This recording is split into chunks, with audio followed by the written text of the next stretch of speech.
Assalamualaikum sahabat. Pada hari ini kita akan membahas apakah meminta air doa kepada orang soleh termasuk musyrik. Hal ini akan dijelaskan oleh Ustadz Adi Hidayat. Dan bagi kalian yang ingin request video, caranya gampang sekali. Kalian tinggal komen di kolom komentar di bawah ini, atau dengan cara kalian DM ke akun IG saya. Sudah saya sediakan linknya di deskripsi. Bagaimana penjelasannya? Mari kita simak video ini. Assalamualaikum Ustaz, Waalaikumsalam warahmatullahi wabarakatuh. Ini belum saya baca. Jika kita berobat ke tempat semacam Pak Haji, mungkin Anda, bukan kita. Saya tidak ikut. Oke.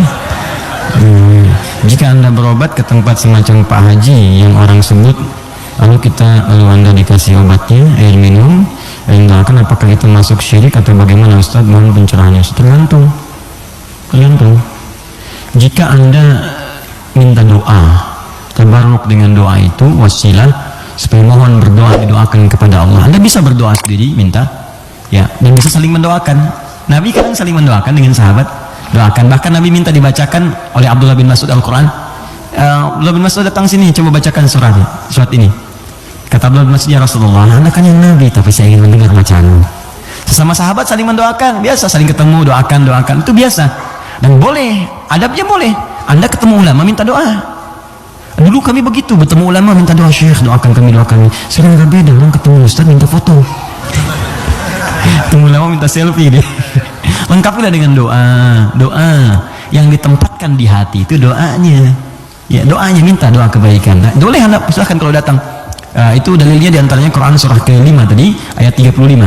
Ya ayyuhalladzina amanu taqullaha wabtaghu ilaihil wasilah. Hai orang-orang beriman, tingkatkan takwamu kepada Allah, cari wasilah untuk mendekat kepada Allah.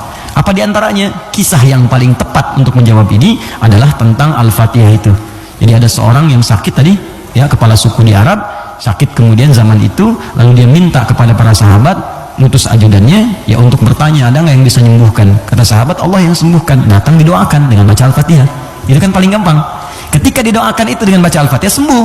Saat sembuh itu dikasihlah kemudian kambing beberapa ekor. Takut, dibawalah kepada Nabi. Ini indah sekali.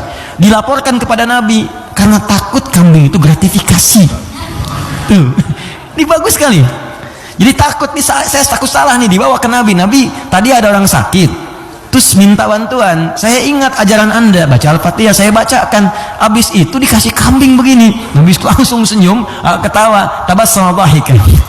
Gitu ya, kurang lebih. Kata Nabi, tahu dari mana engkau Al-Fatihah bisa punya manfaat seperti itu? Maka kata Nabi, bagikan kambingnya, coba berikan aku bagiannya. Maksud Nabi, yuk kita nikmati sama-sama itu. Silahkan kita nikmati, syukur kepada Allah Subhanahu wa Ta'ala.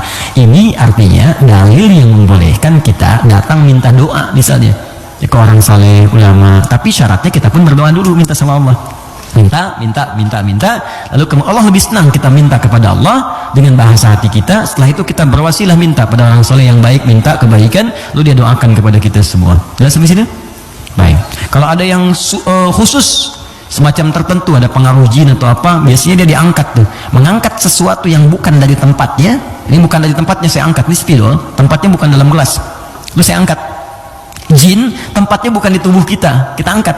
Bahasa Arabnya raka, ya, raka yarka, atau raka yaraki tarqiyatan wa ruqyatan, maka disebut ruqyah namanya.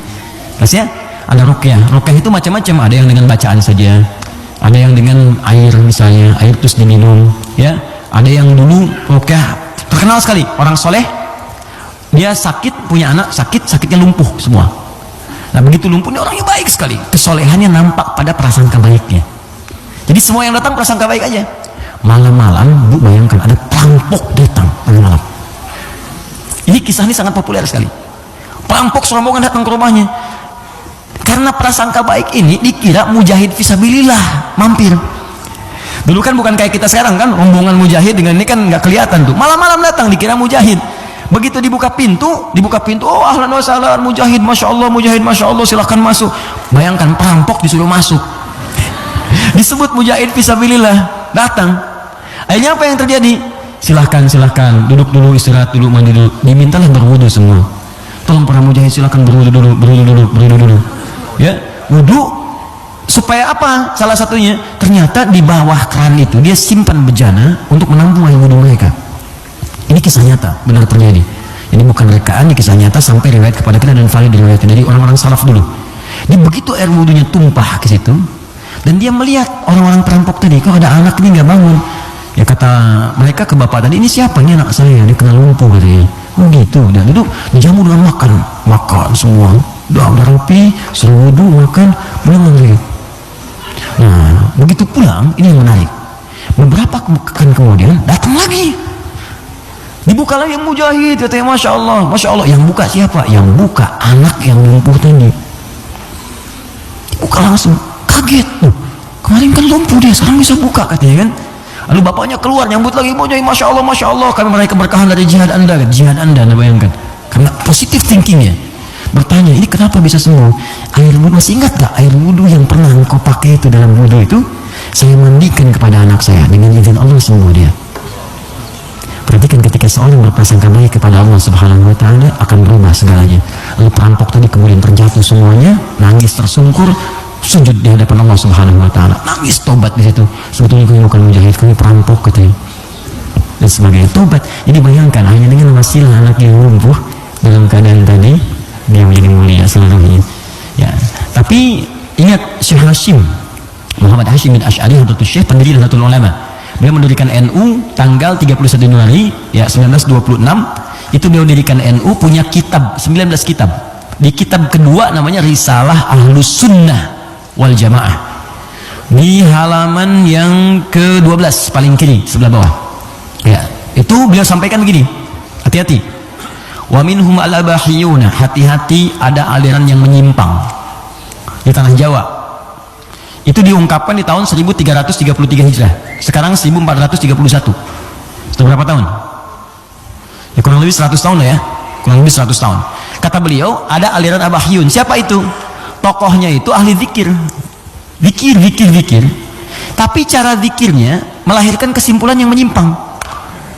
Apa kesimpulannya? Kalau sudah dekat dengan Allah, fala yantabiqu alaina al-amru wan nahyu. Kalau sudah merasa dekat dengan Allah dengan zikirnya, maka sudah tidak berlaku lagi perintah dan larangan. Di sholat sudah nggak berlaku lagi karena sholat itu masih latihan. Kalau zikir sudah dekat dengan Allah, nggak usah sholat lagi. Maka kalau anda menemukan yang seperti ini, kata beliau, jauhi, karena itu mengajak pada kesesatan.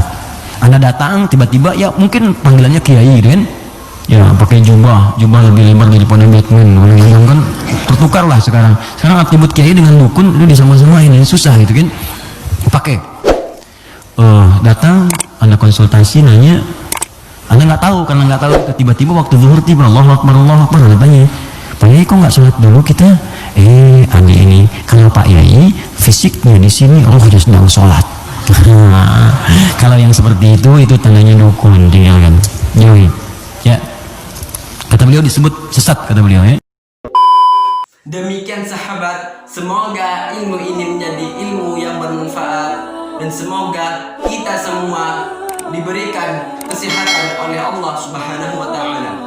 Wallahu muwaffiq ila aqwamit thariq. Wassalamualaikum warahmatullahi wabarakatuh.